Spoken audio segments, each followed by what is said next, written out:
안녕하세요, 바론입니다. 오늘은 킥스타터에서 100만 불 펀딩을 달성한 키보드죠. 키크론 K2 제품을 리뷰해 보도록 하겠습니다. 우선 이 제품이 이제 킥스타터에서 펀딩을 통해서만 구매할 수 있는 제품이었는데 이번에 GT기어에서 국내 정발해오면서 훨씬 더 쉽게 구매할 수가 있게 되었습니다. 이 제품은 일단은 플라스틱과 알루미늄 하우징 모델이 있는데 알루미늄 제품이랑 만원밖에 차이가 안 나더라고요. 그래서 저는 다크그레이 색상의 알루미늄 그리고 RGB LED가 달린 제품을 선택을 했고요. 축은 게이트론 축으로만 나오는데 적축, 갈축, 청축 세 가지 축으로만 국내에서 판매를 하고 있고요. 그래서 저는 제가 제일 좋아하는 적축으로 선택하게 되었습니다. 그럼 바로 구성품부터 살펴보면서 리뷰를 시작해 보도록 하겠습니다. 박스를 한번 같이 열어보도록 할 텐데요. 우선은 언박싱이 미리 해놨습니다. 저는 원래 리뷰를 하기 전에 일주일 정도 사용을 해보고 느낀 점을 여러분들에게 전달해 드리기 때문에 미리 뜯어놨고요. 그리고 봉인실이 원래 붙어 있어요. 여기 원래 봉인실이 붙어 있는데 제가 뜯어둔 상태이고, 봉인실 외에도 이 겉에 비닐 포장이 되어 있거든요. 완전 빳빳하게 비닐 포장이 되어 있어서 이건 누가 봐도 새 상품이구나 라는 확신을 가지게 해주는 그런 패키징을 하고 있습니다. 뒷면에는 간단하게 키크론에 대한 장점들 적혀 있겠죠. 키보드는 대충 이렇게 생겼고요. 박스를 한번 열어보도록 하겠습니다. 아까 말한 대로 봉인실을 미리 뜯어놨고요. 이렇게 열게 되면 키보드가 들어있어야 하는데 제가 아까 키보드를 밖에 꺼내놨죠. 원래 이런 비닐에다가 키보드가 포장이 되어 있습니다. 그리고 안쪽에는 스티로폼, 충격을 방지해주는 스티로폼 한 장 들어있고요. 가장 중요한 사용 설명서. 제가 원래는 사용 설명서를 대부분 넘기는데 얘는 이제 맥킨토시를 지원하는 제품이다 보니까 저도 맥에 대해서는 잘 모릅니다. 그래서 이 사용 설명서를 꼭 읽어보고 사용을 하시는 걸 추천드려요. 그래서 사용할 수 있는 방법이 굉장히 쉽게 나와 있거든요. 이렇게 색상으로도 표현이 되어 있고 글로도 표현되어 있기 때문에 이런 제품을 사용하시기 전에 읽어보시고 가지고 다니시면서 모르면 보시길 바라고요. 그리고 이것도 이제 간단한 사용 설명서 같은 거예요. 스펙이라든지 구성품이라든지 이런 거 적혀 있고, 블루투스 모드 진입하는 방법이라든지 이런 것도 다 적혀 있습니다. 꼭 한 번씩 읽어보시고요. 그리고 킥캠 리무버는 스틸 리무버네요. 다행히도 플라스틱 리무버면 좀 욕하려고 했는데 스틸 리무버입니다. 이렇게 생겼고요. 그리고 얘가 이제 기본적으로는 맥 레이아웃에 키캡이 장착이 되어 있어요. 이런 식으로 컨트롤, 옵션, 커맨드가 장착이 되어 있는데 이거는 맥 전용이잖아요. 그래서 여러분들이 윈도우에 사용하고 싶다 그러신 분들은 여기 보시면 추가로 제공되는 포인트 키캡들이 있습니다. 그래서 이걸로 갈아서 끼우시면 되고, 이 주황색 키캡은 이 키보드가 특이한 점이 오른쪽 위에 보시면 이제 LED 모드를 변경하는 키가 따로 있어요. 그래서 이걸 누르기만 하면 LED 모드가 변경되거든요. 이 부분에다가 장착할 수 있는 포인트 키캡이 같이 들어있습니다. 근데 여기다가는 잘 장착을 안 하시더라고요. 양쪽에 이렇게 있으면 좀 우스꽝스러워서 그런지 장착을 잘 안 하시는 모습을 많이 보여주고 있고요. 그리고 케이블이 들어있습니다. 얘는 블루투스 키보드긴 하지만 당연히 충전을 해야 되겠죠. 여기가 USB-C 타입으로 되어 있고 기역자 형태로 되어 있습니다. 굉장히 특이하죠. 그래서 여기 케이블 꽂는 데가 있는데 케이블을 꽂게 되면 이런 식으로 돼요. 그래서 선 정리를 따로 안 하더라도 일자로 쫙 되기 때문에 굉장히 깔끔하게 사용이 가능하고요. 케이블은 일반적인 직조선은 아니고 그냥 고무 케이블에다가 금도금은 안 되어 있고요. 노이즈 필터는 장착이 되어 있습니다. 그럼 키보드 본체를 살펴볼 시간인데요. 키보드는 84키 배열이기 때문에 키 사이사이에 빈칸이 없이 많이 이렇게 오목조목 모여있는 상태를 보여주고 있습니다. 특히 스페이스바 오른쪽에 있는 이런 컨트롤, 문자키, FN키 이런 부분에는 당연히 엄청 작고요. 일반 문자열과 같은 사이즈라고 생각하시면 될 것 같습니다. 그리고 쉬프트도 굉장히 작죠. 이게 왜 그러냐면 쉬프트가 크게 되면 방향키가 얘가 못 들어가겠죠. 그래서 방향키도 살리면서 기능키도 전부 살리기 위해서는 쉬프트가 이렇게 작을 수밖에 없습니다. 그래서 여기 이 부분은 스테빌라이저가 안 들어가요. 스테빌라이저가 들어갈 필요가 없을 정도로 작은 키이기 때문에 좌측 쉬프트, 스페이스바, 엔터, 백스페이스 외에는 이쪽 부분엔 스테빌라이저가 들어가지 않는다는 점 참고해 주시면 될 것 같고요. 그리고 당연히 체리식 스테빌라이저가 들어가 있습니다. 그리고 설명해 드릴 부분은 하우징이 이렇게 금이 가 있는 형태로 되어 있어요. 이거는 절대 하자가 아닙니다. 이렇게 네 가지 파츠를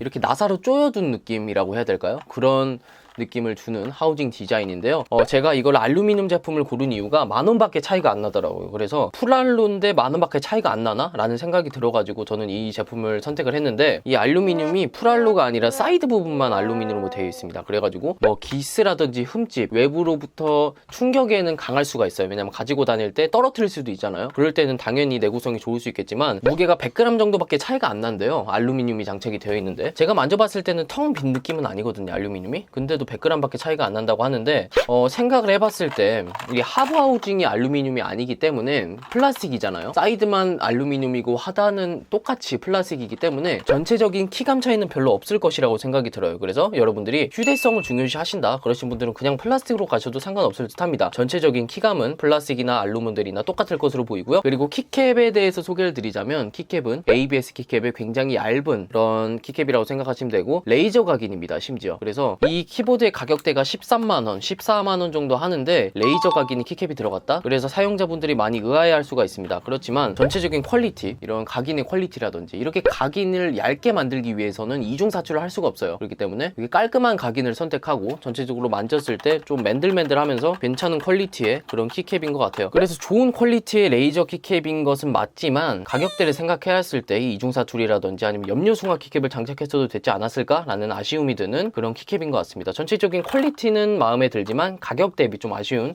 키캡이라고 말씀드릴 수 있을 것 같고요. 그리고 키보드 뒷면을 살펴보면 키보드 다리가 이렇게 있는데요. 원래 미니 배열이라든지 포커 배열 혹은 뭐 텐키리스보드 작은 배열들 있잖아요. 이렇게 휴대성을 중요시하는 모델들은 대부분 키보드 다리가 없습니다. N프로도 그렇고 뭐 스카이 디지털의 BT61도 그렇고 키보드 다리가 없어요. 이 점에 대해서는 제가 굉장히 실망을 했었는데, 저는 원래 키보드 다리를 올려놓고 사용하거든요. 어떤 키보드든 좀 이렇게 높게 하고 사용하는 것을 좋아하기 때문에 키보드 다리를 올리는데 얘는 장착이 되어 있습니다. 왜 그러냐고 생각을 해봤을 때 이 키캡 자체는 이렇게 경사가 되어 있어요. 근데 키보드 자체에서 스텝스 컬처가 적용이 안 돼 있다 보니까 이렇게 봤을 때 이렇게 평지에서 놓고 사용을 했을 때 이 밑쪽 부분이 굉장히 높을 거 아니에요. 그래서 사용을 했을 때 키보드 다리를 올리지 않으면 이 스페이스바 부분이 굉장히 거슬려요. 이 키보드 다리를 올리지 않고서는 좀 불편하게 사용할 수밖에 없다. 그래서 어쩔 수 없이 이분들도 키보드 다리를 넣은 것 같은데, 만약 나는 키보드 다리를 올리기 싫다 그러시면 추가 옵션에 있는 팜레스트를 구매하시면 됩니다. 그걸 구매하시면 되겠지만 그렇게 되면 또 편의성이 떨어지겠죠. 휴대성이 떨어지기 때문에 저는 그냥 뭐 키보드 다리를 올려서 사용하시는 걸 추천드리지만, 키보드 다리를 낮춰서 사용하시는 분들은 좀 불편할 수 있겠죠. 또 너무 높아질 수가 있으니까. 근데 크게 걱정은 안 하셔도 될 것 같아요. 키보드 다리를 올린다고 해도 엄청 높아지는 것이 아니기 때문에 딱 사용하기 적절한 각도라고 생각하시면 될 것 같고요. 그리고 키보드 하우징이 좀 많이 두꺼워요. 이렇게 블루투스 키보드라 그런지 뭐 배터리, 블루투스 기판 이런 게 들어가서 그런지 모르겠지만 많이 두껍습니다. 그래서 부피 짜지를 좀 많이 하는 것 같아요. 블루투스 키보드 치고는. 그리고 사이드 부분에는 이제 USB-C 타입을 장착할 수 있는 단자가 있고요. 그리고 가운데 버튼에는 윈도우에서 사용할 거냐 아니면 맥에서 사용할 거냐, 이거를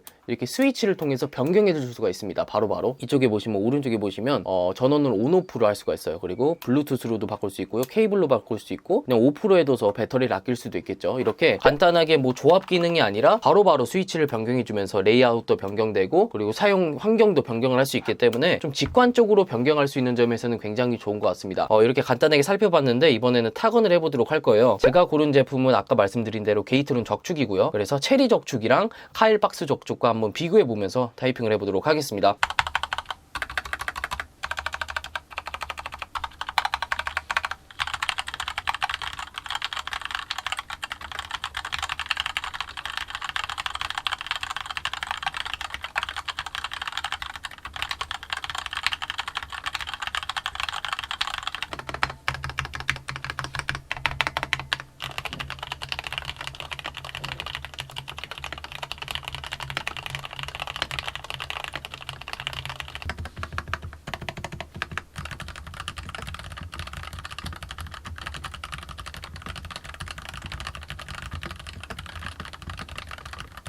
자, 이렇게 타이핑을 마쳤는데요. 세 가지 키보드들 중에는 당연히 게이트론 적축이 굉장히 시끄러워요. 그래서 카일 박스 적축이 가장 정숙한 느낌이고, 그 다음에는 체리 적축, 그 다음엔 게이트론 적축이 가장 시끄러운 모습을 보여주는데요.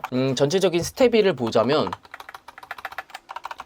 스테빌 나름 뭐 잘 돼 있는 것 같아요. 딱히 먹먹함 없이 딱 적당하게 잘 된 느낌이라고 들지만 스테빌의 퀄리티가 별로 좋지 못합니다. 그래서 이렇게 일반 스위치를 쳤을 때보단 살짝 먹먹함이 느껴져요. 플라스틱 그 스테빌 부품의 먹먹함이 느껴지곤 하지만 크게 거슬리지 않는다는 점 참고해 주시면 될 것 같고, 아까 말씀드린 대로 우측 시프트에는 스테빌이 들어가지 않고요. 타이핑을 하였을 때 알루 하우징이 사이드에만 들어있기 때문에 뭐 알루 키보드의 그런 키감을 기대한다 그러면 안 될 것 같고, 그리고 ABS 키캡과 게이트론 적축이 만나서 그런지 굉장히 딸그락딸그락 거립니다. 그래서 여러분들이 뭐 사무 용도로 사용하신다거나 조용한 사무실이라든지 도서관에서 사용할 생각을 하시면 안 돼요. 그럴 분들은 저소음 적축으로 가야 되기 때문에 이 제품은 잘 안 맞는 것 같고, 뭐 집에서 사용하신다거나 뭐 소음이 상관없다 그러신 분들은 뭐 사용하실 만한 그런 소음인 것 같습니다. 아무래도 적축이기 때문에 청축이라든지 이런 축에 비해서는 좀 조용한 편이니까요. 마지막으로 통올림에 대해서 설명을 드리자면, 원래 일반적인 키보드들은 이 뒷면을 치게 되면 뭔가 텅 비어있는 느낌이 들어요. 일반적인 플라스틱 그런 하우징을 가진 키보드 같은 경우에는. 근데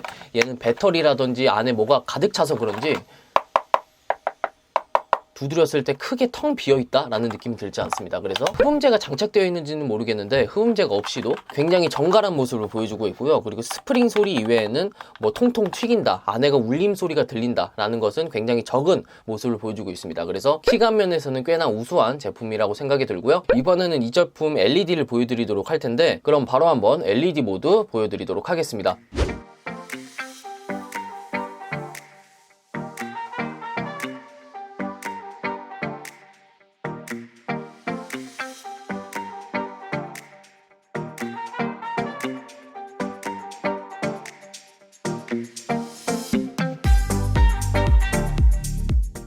자, 이렇게 간단하게 LED를 보여드려 보았는데요. LED 모드를 봤을 때 대략 한 13가지에서 15가지 정도 LED 모드가 있는데, 이 중에서 선택해서 사용하시면 될 것 같고, LED 모드는 굉장히 은은하게 자연스럽게 표현되는 모습을 볼 수 있습니다. 그리고 이 평가를 봤을 때 이 키보드의 LED가 굉장히 어두워요 라고 말하는 분들이 굉장히 많더라고요. 그래서 제가 한번 살펴보니까 LED 밝기를 최대로 올린 상태에서 바로 위에서 봤을 땐 좀 밝아 보이거든요. 근데 사이드에서 봤을 때, 일반적으로 우리가 사용할 때 사이드를 볼 거 아니에요? 키보드 사이드를 봤을 때 불을 끄거나 이렇게 조명이 좀 어두운 상태가 아니라면 좀 잘 안 보이겠다라는 생각이 들었습니다. 실내 광이 밝은 실내라든지 아니면 야외에서 사용했을 때는 거의 안 보일 거라고 생각이 들고요.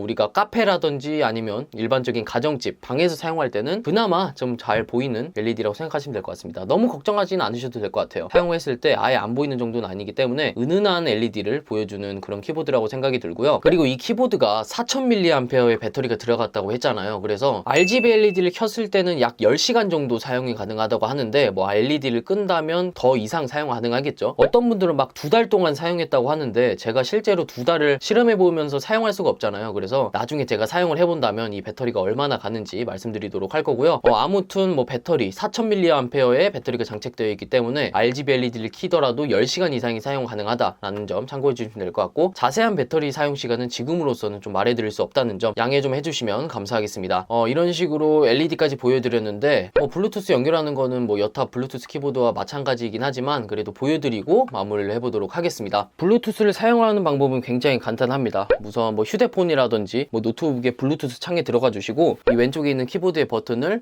블루투스 쪽으로 옮겨 주시면 돼요. 그 다음에 이거를 FN키와 1번을 3초 정도 누르고 있습니다. 3초 정도 누르고 있으면 페어링을 준비가 완료돼요. 그러면 휴대폰을 보시면 키보드 키크론 K2가 뜹니다. 이걸 누르기만 하면 되는 거예요.